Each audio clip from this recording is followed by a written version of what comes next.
Kohala, Yahawah, BAHASHAM, YAHAWASHI, Rakadash, BAHASHAM, YAHAWASHI. Shalom, this is your brother Obadiayahing, back again with a lesson. And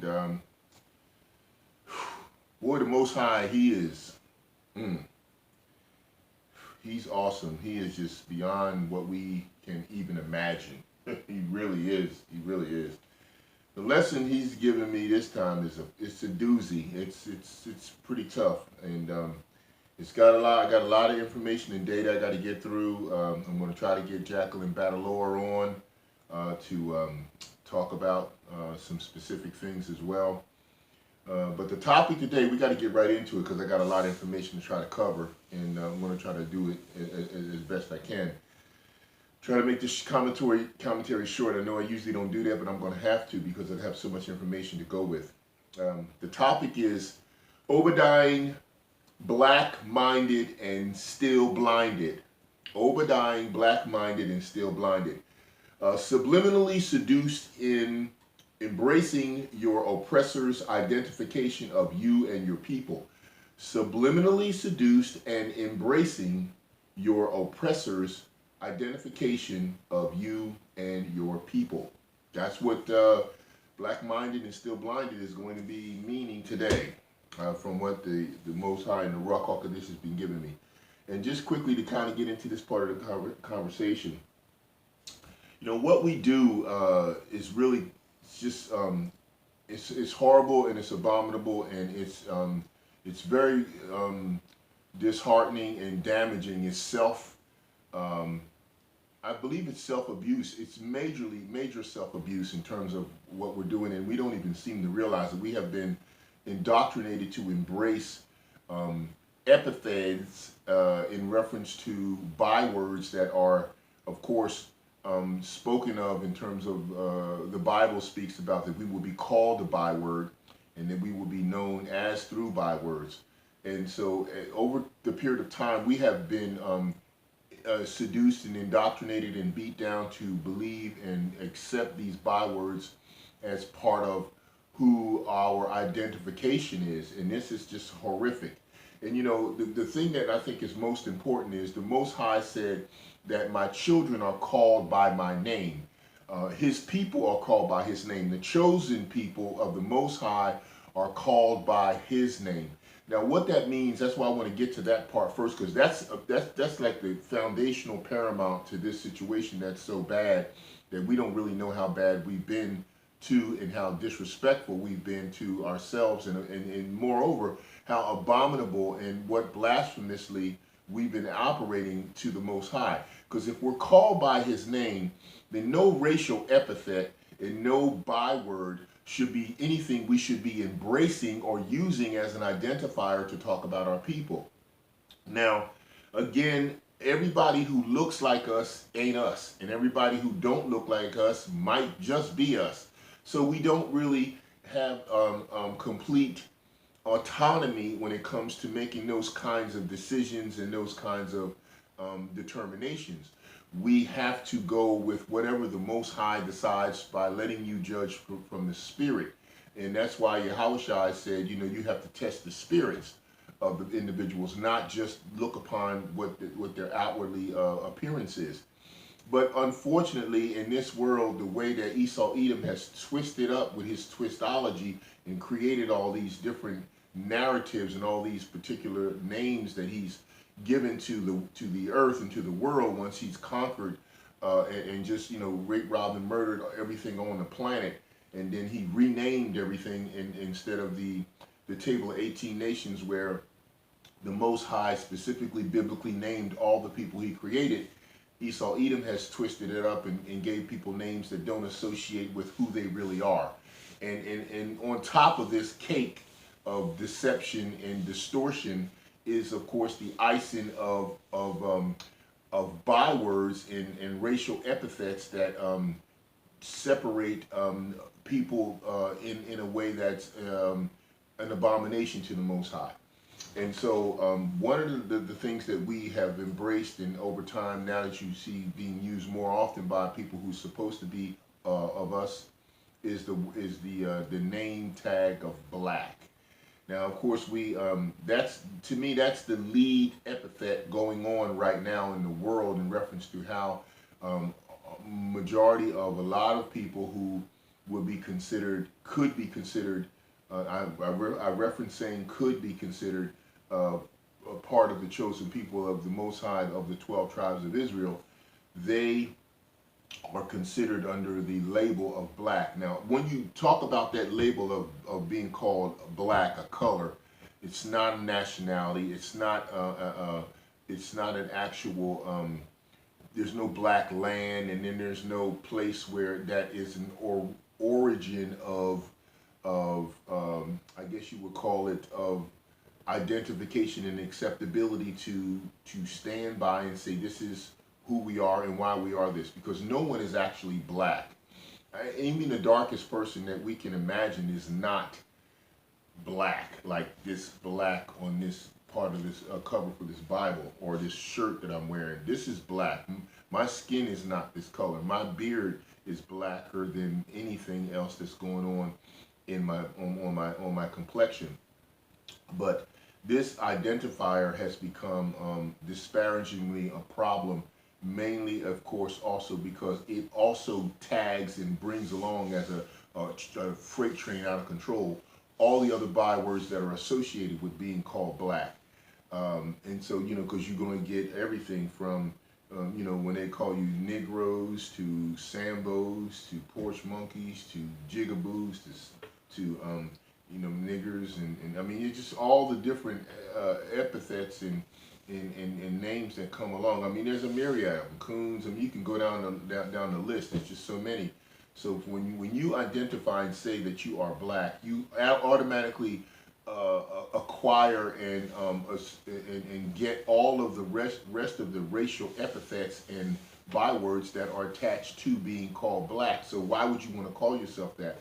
Plus, the Most High said, my people are called by my name, and he's not called, the Most High is not called black, okay? He's not black, okay? Now, we know that when Esau got a hold of our holy scriptures, when he got a hold of this Bible, which of course was called the Torah, it wasn't called the Bible. Biblios is another name they took, and they changed and made things. So when they got in there, of course, certain scriptures that they translated and transliterated, they unfortunately, of course, put in areas where the talking about the complexion of the people's skin in Northeast Africa and in Africa, the word should have been Kedar in the Hebrew, or, you know, and they also been called Ethiopia in the Hebrew in terms of and Cush, Ethiopia, and Kedar. Why aren't those names being promulgated and pushed forward as being identifiers of the people if you want to speak to a certain complexion of the people? But no, we have to go and embrace black, okay?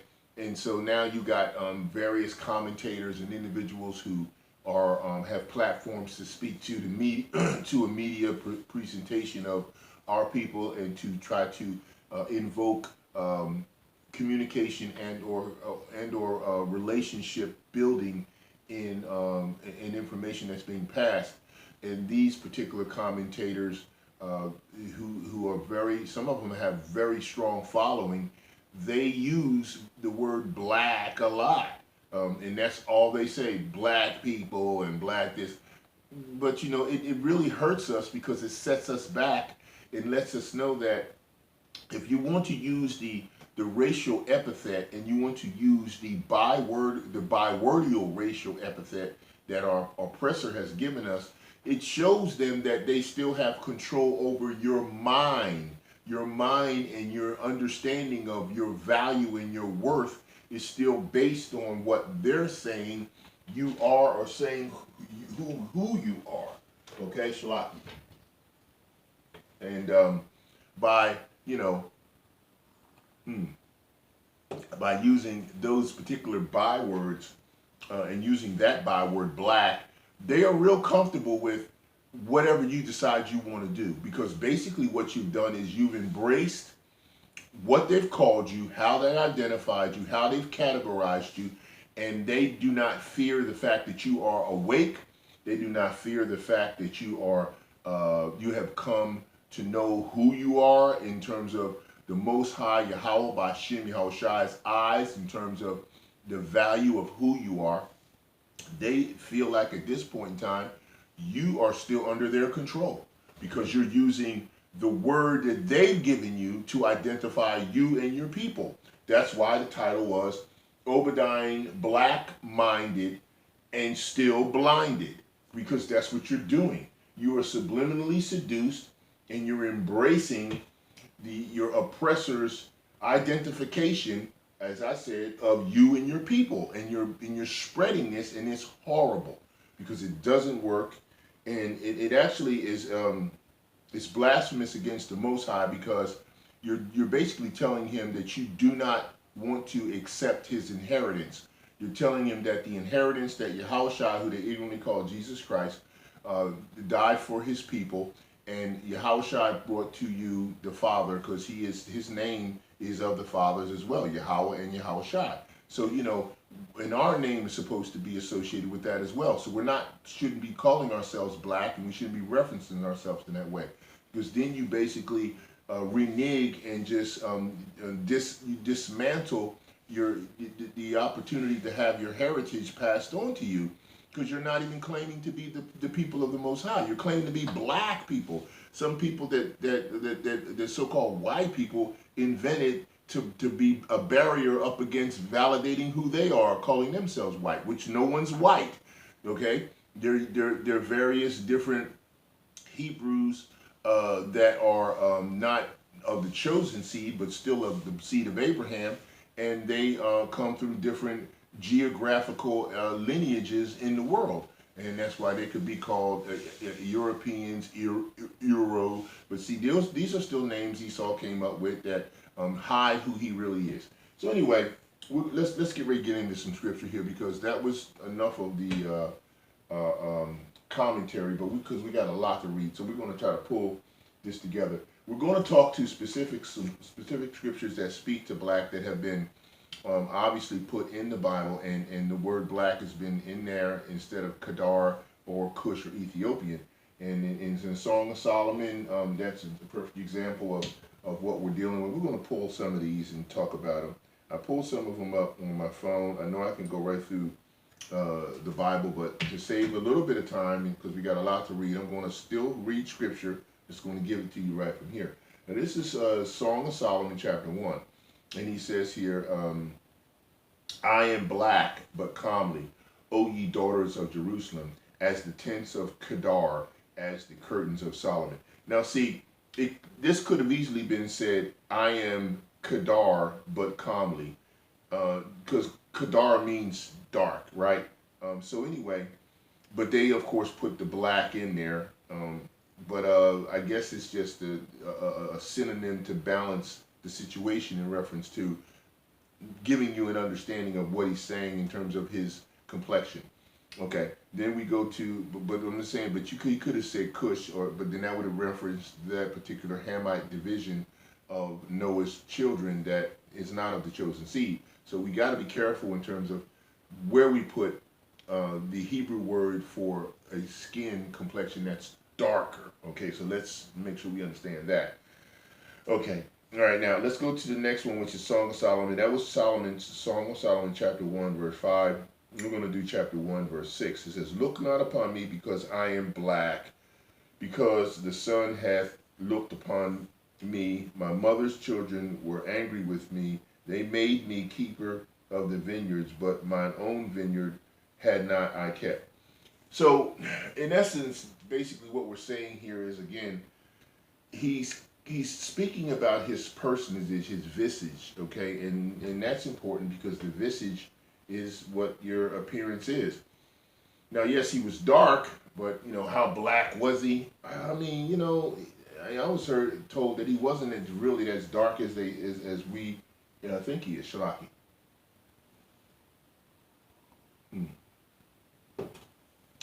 Okay, the next one we're going to do is Jeremiah. And we're going to go to Jeremiah 8:21. It says here, for the hurt of my daughter of my people am I hurt. I am black. Astonishment hath taken hold of me. So again, that's giving a indicator of the appearance of what Jeremiah was talking about in terms of, you know, the lineage of who he is, and what the daughters are saying. What he's saying about, he says, for the hurt of my daughter of my people. So, you know, again, it still shows black. It could have been another word like kadar that could have been put there, but will it translate through for people to understand?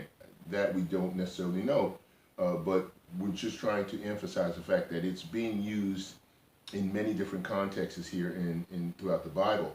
We're going to do Jeremiah also 14:2. It says, Judah mourneth, and the gates thereof languish. They are black unto the ground, and the cry of Jerusalem is going up.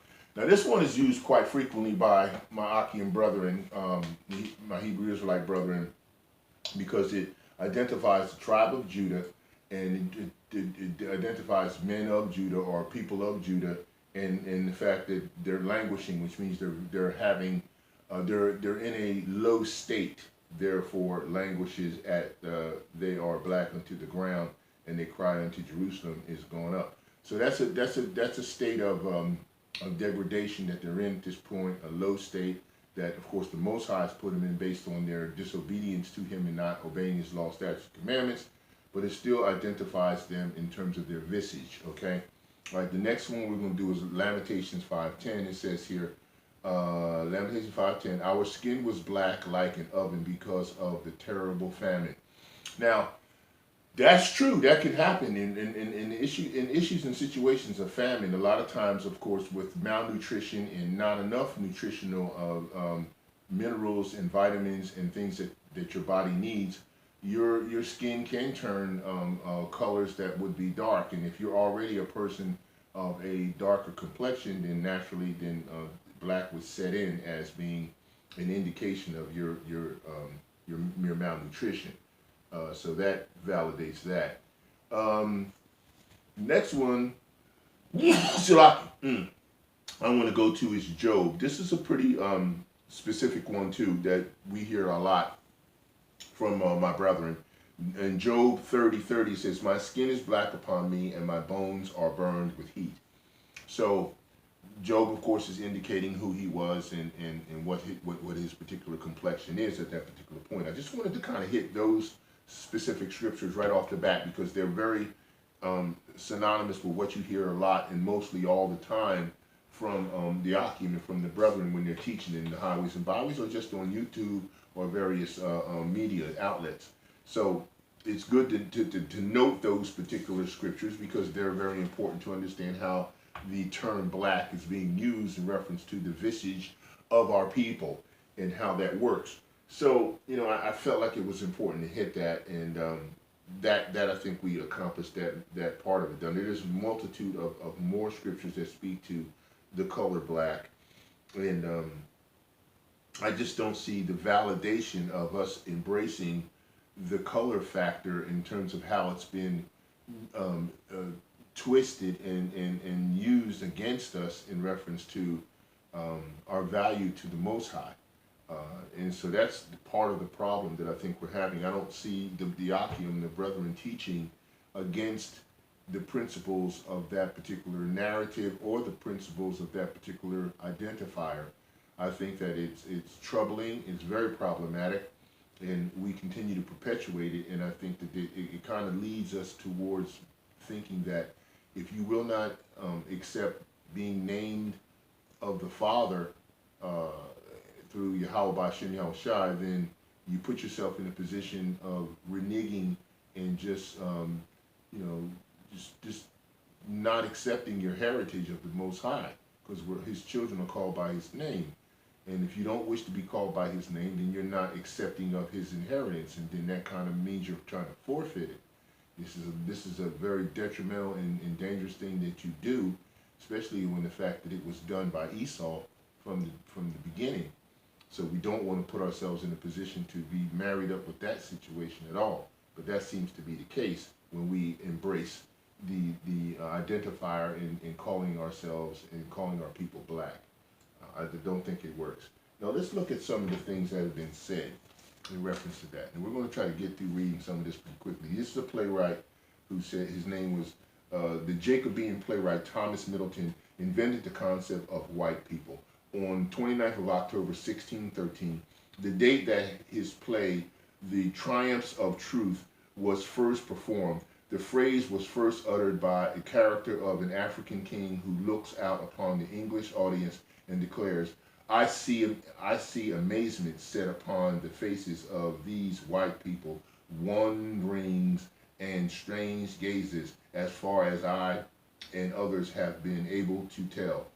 Milton's play is the earliest printed example of a European author referring to fellow Europeans as white people. Okay, now see, the identifier of white people brings you specifically to the contrast is the identifier of black people, and that's why I was kind of using this, and we're going to pull more into that. It says here, okay, moving forward, Shlaki.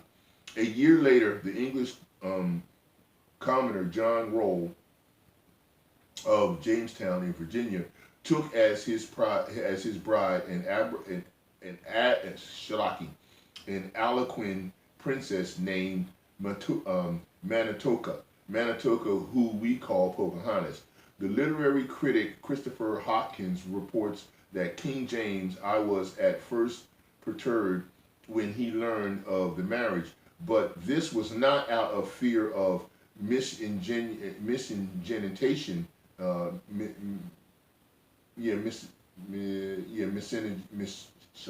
Misingenitation. James' reluctance, Hopkins explained, was because Roll, a commoner, had without his sovereign's permission wed the daughter of the foreign prince. King James was not worried about the pollution of Roll's line. He was worried about the pollution of Manitoka's line, or who they call Pocahontas. You hear that? He was King James, of course, was someone who was a man of darker skin. He was supposedly a Negro, supposedly a Hebrew Israelite. So he was not a so-called white man or so-called Caucasian.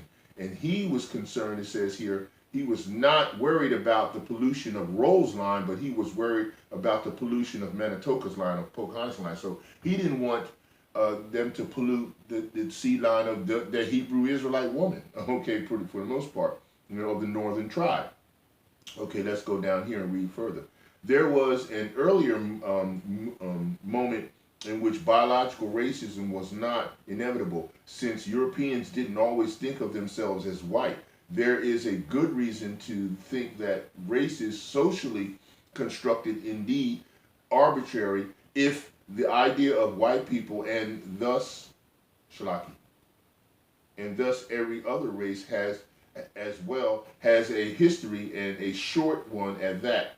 Okay, then the concept itself is based less on the kind of biological reality than it is on the variable contingencies of social construction. So as he says, they're trying to of course formulate a supremacy platform in order to operate under, which is what they did. There are plenty of ways that one can categorize humanity, and using color is merely a relatively recent one. In the past, criteria other than complexion were used, including religion, etiquette, even clothing. Okay, for example, American Indians, who, of course, that name was given to them by their conquerors. That's not who they were. They were the northern tribes. American Indians were often compared with the ancient Britons by the colonizers, who were descendants of the Britons. The comparison was not so much physical as it was cultural. A distinction that allow for racial fluidity. Yet by the time Middleton was writing, the color line was already beginning to harden, and our contemporary, arbitrary manner of categorizing races began to emerge. Okay, as it says here. All right, then it says here to move down. All right, it says here, the scholar Kim Hall explains in Things of Darkness in 1996 that the whiteness truly exists only when posed next to blackness. You hear that? The whiteness only exists when posed next to blackness. So, the concept of white people emerged only after constructions of blackness as binary oppositions. Whiteness first needed blackness to make any sense. The two words created each other. The scholar Virginia Mason Vaughn writes in Performing Blackness on English Stages in 1500 to 1800 that black-faced characters in early modern dramas are often used to make whiteness visible. See that? Black and white have never referred to defined groups of people. They are abstract formulations which still have had very real effects on actual people. There is little verisimilitude in describing anyone with either term, which explains their melanability over the centuries. How arbitrary is it to categorize Sicilians and Swedes as being white, or the Igbo and Maasai as both black? Question. These kind of racial thinking developed as a direct result of the slave trade, Hall explains. Whiteness is not only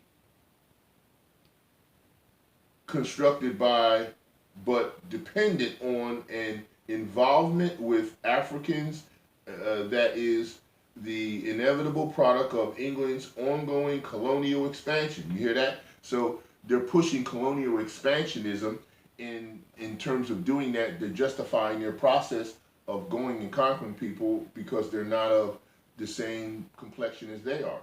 As such, okay, when early modern Europeans began to think of themselves as white people, they are not claiming anything about being English or Christian, but rather they are making comments about their self-perceived superiority. See what I'm saying? Making it easier to justify the obvious immoral trade and ownership of humans. See that? Let's say it again. We want to read that again because that's very important. It says here, okay, whiteness is not only inevitable, whiteness is not only constructed by the dependent on an involvement with Africans or Hebrews, that this is the inevitable product of England's ongoing colonial expansion.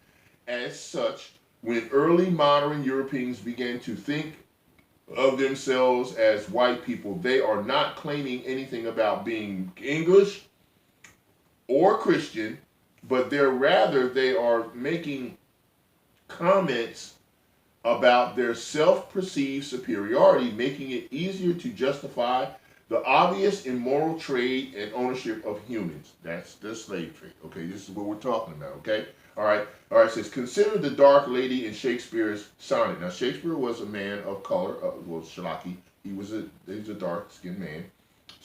Shakespeare's sonnet. In sonnet 130, he says of his mysterious Palmore that her breasts are duns. In sonnet 12, he references her sable curls, and in sonnet 127 he writes that black wires grow on her head, as in commonly understood and taught. Shakespeare subverted the tradition exemplified by poets such as Patriarch who conceptualized feminine beauty in terms of fairness. Part of this supervision lay in pronouncements such as the one that states that black is beauty's successive heir, a contention of Shakespeare that can seem all the more progressive when our contemporary racial connotation of the word is considered. Thus, how much more racial is his argument in Sonnet 132 that beauty herself is black, and all they foul that thy complexion lack.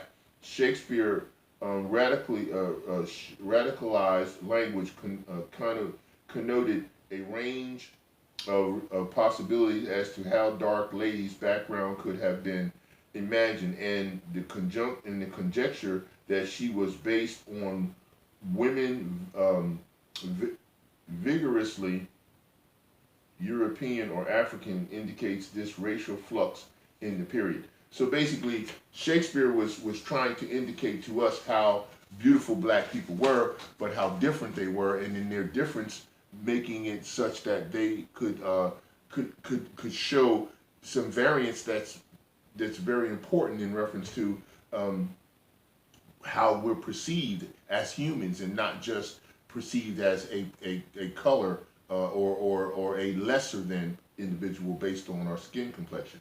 Okay, none of this is to say that Calabian is actually any of these particular identities, nor that the dark lady should literally be identified as belonging to any specific group either. See what I mean?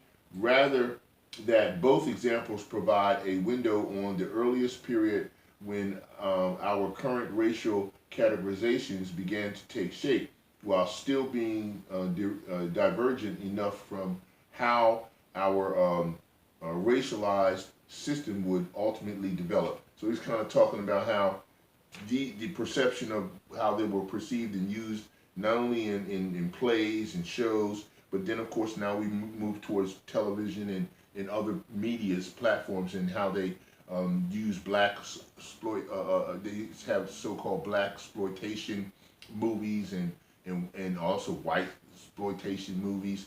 And then of course this creates this particular narrative that's very offensive across the board in reference to that premise.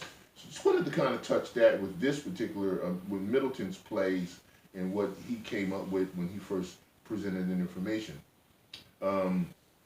And so I wanted to make sure we got that out. So I want to go ahead and read some more notes that I brought down I think is important, and then we're going to try to get Jacqueline Badalore this to talk about some stuff that I think is very important. This is this guy, his name is Dan Rogers. It says Evidence of So-Called Black Africans in the Bible by Dan Rogers. This is he did this in 1992. And he took a class at Emory University in Atlanta called Introduction to the Old Testament. See, now this, of course, is going to really do it's going to have a lot of surprising and very, to me, very harmful and hurtful epithets and information that's, the epithets will become situations where it brings out stories and information that I believe derive a lot of the falsehoods and a lot of the rhetoric and things that cause consternation within our people, as well as with people in general in the world. And you're going to see some of this if I can get through most of this, and I'm going to try to read some of this quickly so you can hear, but just pay close attention to some of this stuff that this man is trying to say, because he's way off base. And this is how the Edomites twist up the word so often and so clearly. And this is why we and a lot of people call them the devil, because these devils twist this word and try to make it seem like everything surrounds them and everything's about them. And that's very horrible, but this is what they do. All right, again, he took a class at Emory University in Atlanta called Introduction to the Old Testament. And he says, as I read the various required textbooks for the course, I saw something I had not noticed before. Many Old Testament scholars, particularly European scholars of the 18th, 19th, and early 20th century, had written their books and commentaries on the Old Testament from a perspective that there were no people of color mentioned in the scriptures. See, and that's what they really try to do now. And now they try to universalize it and say that the Most High is willing to accept all people the same. And he doesn't, the Bible doesn't say that, but that's what they're reading.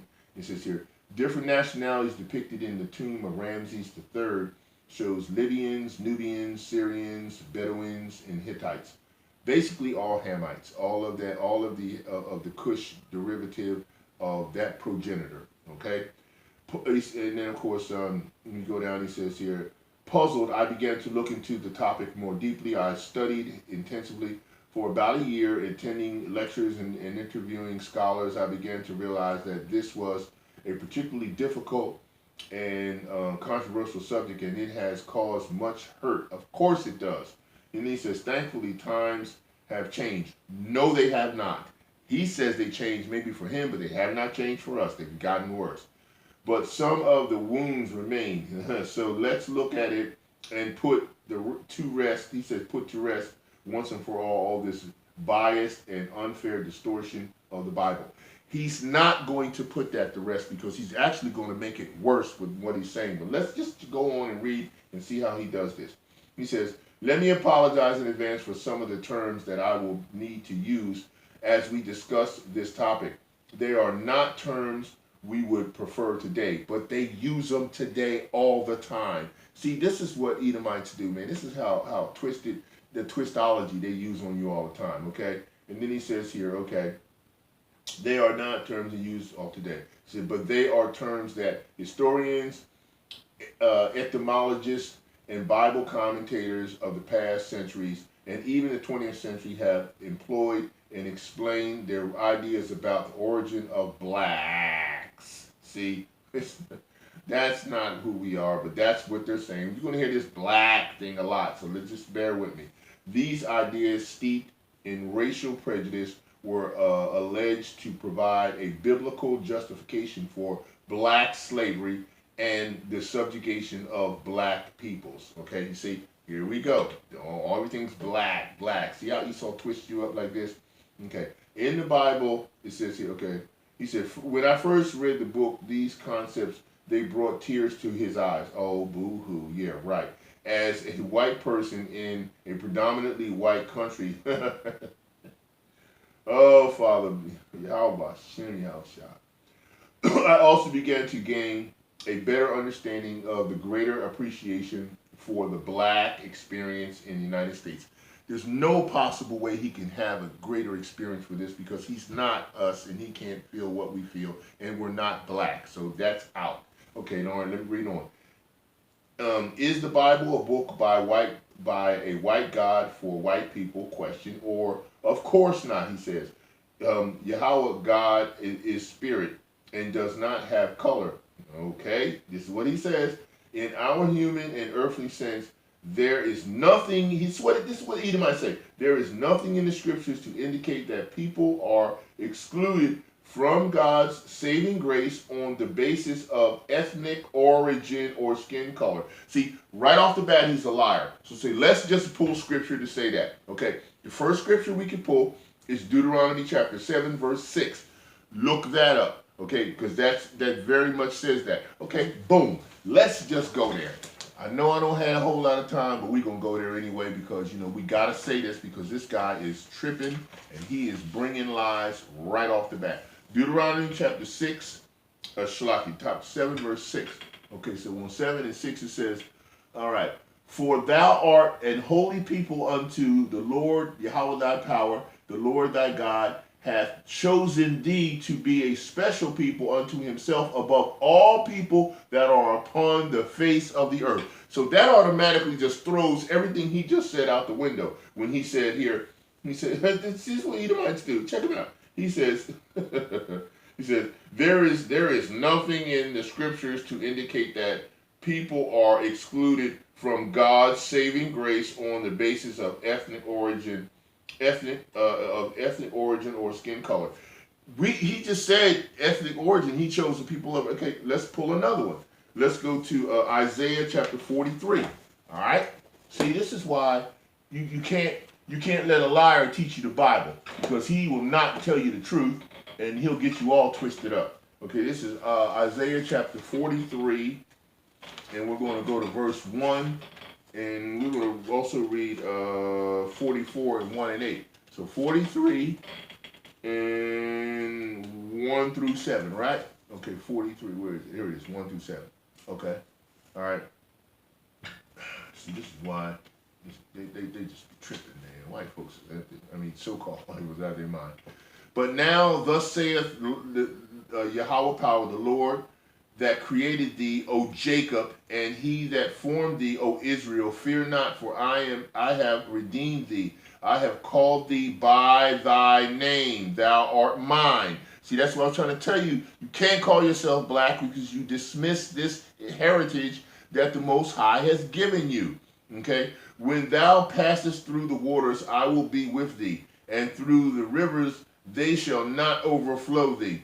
When thou walkest through the fire, thou shalt not be burned, neither shall the flame kindle upon thee. For I am the Lord Yahweh thy power, thy God, the Holy One of Israel, thy Savior. See, he said Israel, not the whole world, not everybody else, but you. I gave Egypt for thy ransom.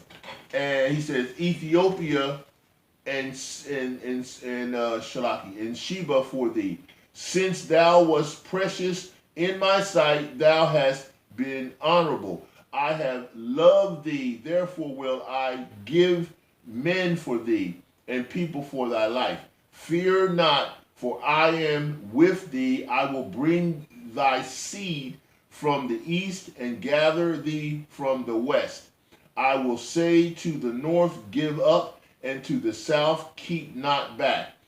Bring my sons from far, and my daughters from the ends of the earth. 7. Even every one that is called by my name here, for I have created him for my glory. I have formed him, yea, I have made him. So see, this man is automatically, this Edomite is crazy and he's wrong, because he's coming out with something that just doesn't even validate. Okay, all right, let's go. Let's pull 44, 1 and 8, right? And it says here, yet now hear, O Jacob, my servant, and Israel, whom I have chosen. See what I'm saying? So then, see, this kills what he's saying right off the bat. I will pour out upon him, Shalaki. Thus saith the Lord Yahweh, that made thee and formed thee from the womb, which will keep thee. Fear not, O Jacob, my servant, and thou Jerusalem, who I have chosen. See, he said it twice, okay? For I will pour out upon him that is thirsty, and floods upon the dry ground. I will pour my spirit upon thy seed, and my blessing upon thy offspring. And they shall spring up as among the grass, as willows by the water courses. One shall say, I am Yahweh, power of the Lord, and another shall call himself by my name of Jacob, by the name of Jacob. And another shall subscribe with his hand unto the Lord Yahweh, and surname himself by the name of Israel. Thus saith the Lord, the King of Israel, and his Redeemer, the Lord of hosts. I am the first, and I am the last, and beside me there is no God, no power, and who as I shall call shall declare it, and see it in order for me, since I appointed the ancient people, and the things that are coming and shall come. Let them show unto them. Fear not ye, neither be afraid. Have not I told thee from the time, and have declared it? Ye are even my witness. Is there a God beside me? Yea, there is no God, I know not any. So see, this man clearly is a liar, and he doesn't know what he's talking about, and he's coming up with all kinds of stuff that just doesn't translate. More scripture that I could pull, you got Joel chapter 3, 1 through 9, Joel chapter 2, verse 27, Amos chapter 3, 1 and 2, Malachi chapter 1, 1 through 4, and Romans chapter 9, 13. So see, he once he said that, I had to jump right on him because he was completely liar and way off base. Okay, then he says here, Yahweh is, he says, God is not wanting anyone to perish. Yeah, that might be somewhat true, but he will take you out of here if you're not in line with what he's doing or what he wants. Then he says, Yeah, he says Jesus is the Savior of all. See, this is where Edomites be coming up in line. He says, YAHAWASHI is the Savior of all peoples. Nevertheless, it is a fact that the majority of European artists and the Bible commentaries painted and describe all biblical characters, including God, Yahweh, as white. See, Job chapter 9, verse 24. They painted the faces of the judges. That's why the earth is. It said the earth is given into the hand of the wicked, and they painted the faces of the judges thereof. If not, who and where is he? And this is wicked Esau doing this stuff, and that's why he did all that. And he said this had the effect of excluding blacks from being part of the scriptures, and has led some people of color to question the Bible's relevance to them. Yeah, you tried that, but now the Most High is waking us up, and that don't work no more. Okay? All right, now it says here, there are differences between ancient and modern concepts of what black means, and it is applied, and as it's applied to people. For example, in the Table of Nations, in Genesis chapter 10, the word used to describe the people descending from Ham in the ancient Hebrew Akkadian and Cimmerian languages is related to the color black. But what does that mean? See, he just labeled Ham. First of all of Noah's sons were of a darker complexion. There was no one man who was light or white or yellow. There's none of that. They were all so-called dark Hebrew people from Noah. Okay, so let's just get that right. Okay, I'll tell you, boy, these guys twist everything up. All right, and he said is related to the color black. But what does this mean? Our traditional understanding of the Old Testament is influenced by the ancient rabbinic method of interpretation. See, they got that ancient rabbinic. They got those Masoretes that slipped in who were not. There were Khazars, and they came in and started changing stuff. You know, Eleazar ben Yehudi changing the block script and putting vowel points in there. Just different wicked stuff like that. Okay, all right. And then you have here, it says here, influenced an ancient rabbinic method of interpretation known as medrash. These interpretations sometimes take precedence over the literal meaning of the text being interpreted. They also belong to another time with other socioeconomic conditions and concerns. When ancient rabbinic literature mentioned black people, does it mean ethnically Negro or just people of generically darker skin? See, you see how they twist things up and try to make it sound like, I mean, it's just horrible. And we got more, just trust me. Just because some people are called by the term meaning black does not necessarily prove they were what we know called black. Of course, it does not mean that they were not people of color. See, they're still pushing that color crap either, or ancient times.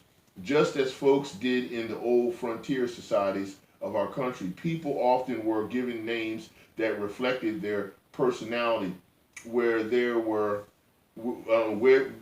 from and their appearance. But names like Slim, Tex, Kid, Smitty, or Buffalo tell you nothing of the person's ancestry, because that's how Esau twisted it up and changed everything. Some ancient writers say that the Egyptians and the Ethiopians were black. Now, see, they say that, but it's a fact.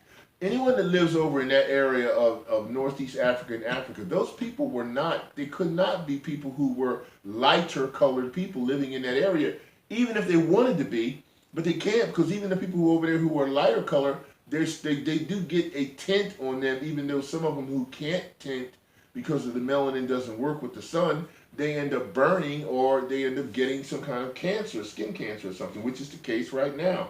All right? And let's go on. Ancient writers say that the Egyptians and the Ethiopians were black. Of course they were. But they weren't black. They were darkly colored people, dark-skinned people. So let's just not say black. But what do they mean? How black were they? Where, see, I'm trying to get through this without continuing to say that, but it's going to be hard. Were they merely darker than those doing the writing? Question. The wall paintings and hieroglyphics of the ancient Egyptians and Ethiopians picture some people as black in color. But this is a highly stylized art form and may have nothing to do with their actual skin color. Right, because we're different shades of brown. We're not actually black, okay? Even though some of them have been painted that way. Some black people are much fairer in skin colors than some were classified as Caucasians. There we go. Caucasoid mountain people. Cave beast, okay? There are also social and legal definitions based on the percentage of African or Negro blood people have in their ancestry. It was not so long ago that certain states had laws that stated that someone with a Negro, if a person had even a single black ancestor, physical appearance did not matter. See, that's where they just automatically said, you got a drop of black blood in you, so to speak, that's what you are, okay? So this is kind of telling you what's going on in reference to the creation of white people and when that happened. Now, I want to go ahead and kind of bring Jacqueline Battlelore in here because I'm running out of time, and there was a lot more pages. I had like 4 more pages here of information that speak to some specific things. I mean, I was going to talk about the different narratives that they come up with when they brought up it says where was I at on this bottom one when it talks about the difficulties in trying to determine if people in the Bible are what today are or considered black. It is therefore irresponsible to draw superficial conclusions either for or against a black presence in the scripture. See, all of it was about us. It's about the Hebrew Israelites who were all dark people. They weren't anything other than that. It says, who surely should have known better from suggesting that all people in the Bible were white, which is of course wrong, and that the that the Bible recorded excludes the Asian and the Negro races, and conclusion that it is not true. Of course it ain't true. And then they come up with all these different views, several views. They had views that were talking about the pre-Adamic view that argues that blacks, particularly so-called Negroes, are not descendants from Adam. This view appears to have its origin in the works of such authors as Paracelsus in 1520, Bruno in 1591, Vanini in 1619, and one of the most prolific writers, he says here, Farsi in 1655. It reached a high level of development with the 19th century scholar Alexander Winsel in his book Pre-Adamites, or a demonstration of the existence of men before Adam, published in 1880. See, this is what these Edomites came up with. They came up with all these twisted versions of trying to make everyone in the Bible their particular culture and lineage. It says these writers all of them were so-called white, argue that blacks belong to a race created before Adam, and from among whom the biblical villain Cain found his wife. See what I'm saying? They twist this twistology. Cain, by marrying one of these pre-Adamic peoples, the reasoning goes because the progenitor of all black people, therefore it was rationalized that black people, especially Negroes, are not actually human because they did not descend from Adam, but from some pre-Adamic creation having entered, this is so crazy, entered the human race only by intermarriage, and that with a notorious sinner as a non-humans, therefore they did not have souls, but were merely beasts like any other beast of the field. And since the Bible says God gave humans dominion over the beast, it was concluded that these soulless creatures exist to do work for the humans. See, this is how they try to justify their slavery and crap on people, by saying stuff like this. You know what I'm saying? See these twisted versions? This preposterous theological premise was preached in churches across the United States, particularly in the Southeast, to reassure people that slavery was not only acceptable, but the very will of God, very will of Yahawah, rooted firmly in a proper understanding of the Bible. This is what they were doing. See what I'm saying? This is the twistology they pulled. Okay, says the Canaanite view argues that Cain was born white, but after his unacceptable sacrifice and the murder of his brother Abel, he was turned black as punishment and became the progenitor of all black people. You see this twisted shit, schlocky crap they're doing? According to some of the rabbinic Madrism, in both the Babylonian and Jerusalem Talmud, see this that damn wicked book, because Cain offered an unacceptable sacrifice, the smoke from this unacceptable sacrifice blew back on him. I see what they done. Turned him black and caused all of his children to be born black. It's just freaking crazy. I believe these Edomites. They got some lies or some stories here. Another term, born black. In another Talmudic story, a rabbi says that God beat Cain with hail until he turned black. See what I'm saying? They come up with some crap, man. I told you this was going to be crazily wicked, okay? I told you it was going to be like this, okay? Stories vary, but it became a common Euro-American belief that God cursed and marked Cain by turning him black. See what I'm saying? This is some bullshit. Excuse my language, man. The Noahite or Old Hamite, this is the Noahite version, view Cain by traced, can be traced to writings suggested in the Talmud. See, this is wicked, man. Talmud, and later adopted by Jewish and Christian interpreters, especially among white Southerners in the pre-Civil War United States. In this view, Ham violated God's supposed prohibition against mating on the ark. Wow. Because he could not resist. He was turned black. Yet another teaching was that Ham and or Canaan were turned black as a result of Noah's curse in Genesis 9:24-27. In this view, because God cursed Canaan, God didn't put a curse on Canaan. It was Noah who did that. See, they twist this. That a curse was to go on all the all of Canaan's descendants, and curse was first that they would all be turned black, and second that they would be servants to white people. Here we go again. Again, we see here a blatant attempt to interpret the Bible in a way that justifies the institution of black slavery. You see what I'm saying? These jokers is wicked, man. All right? The new Hamite view is a 19th century view that holds that Hamites were all white rather than black, with a possible exception of Cush. Oh, BAHASHAM YAHAWASHI. Let me read that again. These wicked ass Edomites. The new Hamite view is a 19th century view that holds that Hamites were all white rather than black, with the possible exception of Cush. Cush is a Hebrew term that means black one.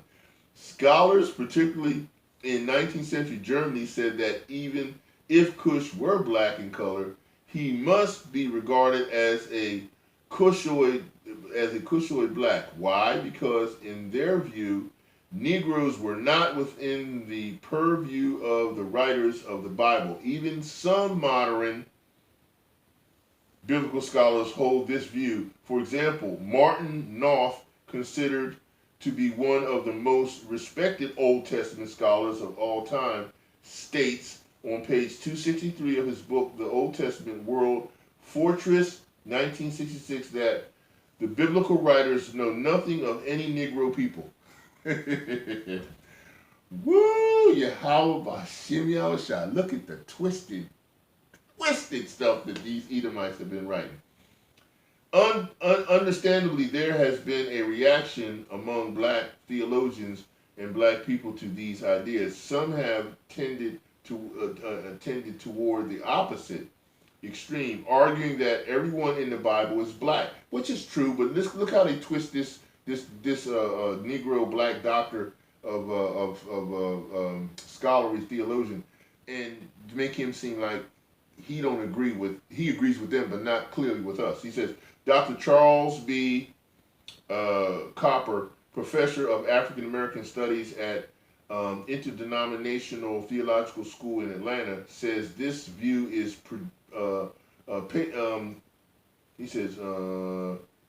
patently outlandish. So he's trying to say that this black doctor saying that all the people of the Bible being of dark skin is outlandish, like it's not possible.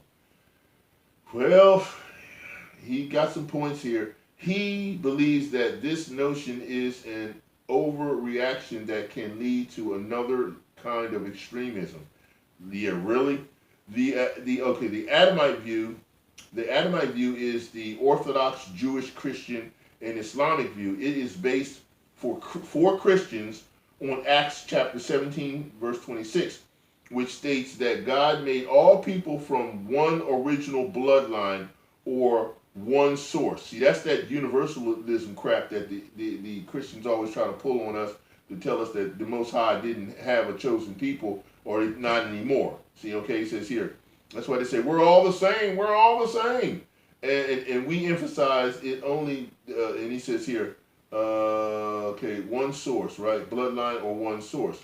This, we emphasize, is the only view that is consistent with the true message of Scripture. See how Edomites try to say that's the real message? No, it's not. That's a lie.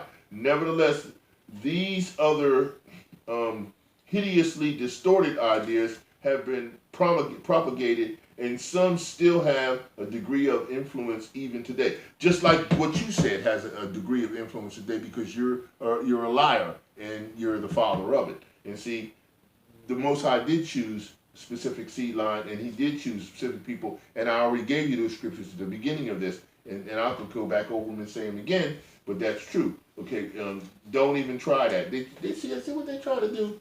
They come, This is exactly what I was talking about when I was talking to another Hebrew friend of mine, and I was telling him and I was telling her that the new term that I was coining or coming up with was kunate. Okay, okay. Let me spell it for you. COONNATAY. Okay, kunate, right? Okay, asking them who they are, and so-called black people will give you more acronyms they identify themselves by. Negroes, African Americans, like I said before, what would they have here? Niggers, porch monkeys, spooks, sambos, and etc. And the names change by the rejects that migrated to this land, who were kicked out of Europe and exist. There were exiles, and there were prisoners and convicts and crazy house people. And they came here, and when they came here, and Jacqueline Battlelore we'll talk about that. I'm going to see if I can get her on here in a few minutes. But I just wanted to hit some of the outlandish stories and things they come up with, and this is the stuff that they've been pushing, and they still feel this way. And we have been embracing this black label and this identifier, and then using it, and all this history tags along and ties into this in terms of how they went about doing this, and it's just so worse. Okay, so basically, evidence in the Bible The stories of the Bible took place in and around what they now call the Middle East, but that's just Northeast Africa. And peoples moved on and off the stage based on their relationship with the nations of ancient Israel and Judah.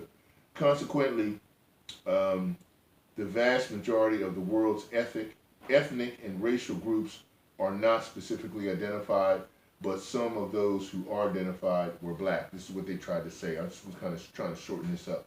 Okay. All right. So it says here, from the tomb of Seti the first, Syrian, Nubian, Libyan, and Egyptian, there is a strong tradition that some of the descendants of Noah through his son Ham were black. See that? Ham had a son named Cush, which means black in Hebrew. Cush is the most common term designating color in reference to persons, people, or lands used in the Bible. It's used 58 times in the King James Version, and the Greek and Latin word is Ethiopia. And in classical literature, Greek and Roman authors describe Ethiopians as black. Oh, wow. Okay, archaeology has found these people to be black. In the book of Jeremiah, the question is asked, can an Ethiopian change his skin? Let's see. I mean, I could go down here and read so much more, but I think you get the picture. Let's see if we can get Jacqueline Badalore to explain where the white people came from, because that has a big indication on all of what's really going on here in reference to what the origin of these epithets come from, these bywords, and everything in reference to that. Shalaki, hold on a second. Let's get this on. Let's see if we can go ahead and get her all set up here, and we're gonna let Jacqueline Badalore teach us a little bit about the origin of so-called white people, where they came from, because this has a great bearing on a lot of what we want to talk about. Okay, let me Shalaki, let me stop this here, and then I'm gonna get this. I want to get this stopped and get it back to where I need it to start it. I hope I can get all this in. I might be able to. I really don't know if I will be able to, but we're gonna try. All right, here we go. Try to get as much of this in as we can. White people did not exist before 1681. Again, white people did not exist on planet Earth until 1681. Number two, any claim that this group called white people, any claim that that group is rooted in biology or derived from genes or biology, or is innate or is from nature, is a lie. Third and final point. As a matter of foundational law, actually let me say it this way, white supremacy has been embedded in the United States of America from its founding as a matter of law. Now, I don't expect you to buy all that, to get all that, to believe all that, at least not now. But my job is to share with you the legal history that proves each of those three claims that I begin with. So let's go. Let's get started. We have to begin this conversation in colonial North America, specifically in the colonies, the British colonies of Maryland and Virginia. Both were British colonies, and both shared a number of particular characteristics. First, their economies were rooted in tobacco farming. If you know much about tobacco farming, it requires tremendous human labor, lots and lots of workers. So those who owned large plantations, big landholders, constantly needed laborers to do the work to grow the tobacco. In addition to sharing an economic base, both colonies had an incredible gender imbalance, roughly 10 men for every woman. Now, let's understand a little bit about the folks who constitute the people in these two colonies. Oh, and by the way, let me give you a year. We're in the early 1600s, okay? The early part of the 17th century, colonial North America. England had, for some bizarre reason that today demographers cannot explain, there was a population boom in England in the early 17th century. So there were lots and lots of poor British people who were on the public doles, who couldn't find a way to make a living, who couldn't feed themselves. So the king in England was quite happy to have them sign a contract of indenture to then go work in the British colonies. And that is what happened. Both indentured and enslaved persons, according to historian Edmund Morgan, were sold and traded like cattle. But of course, not all laborers stand equal in terms of their labor agreement or lack thereof. Those who came under a term of indenture worked for a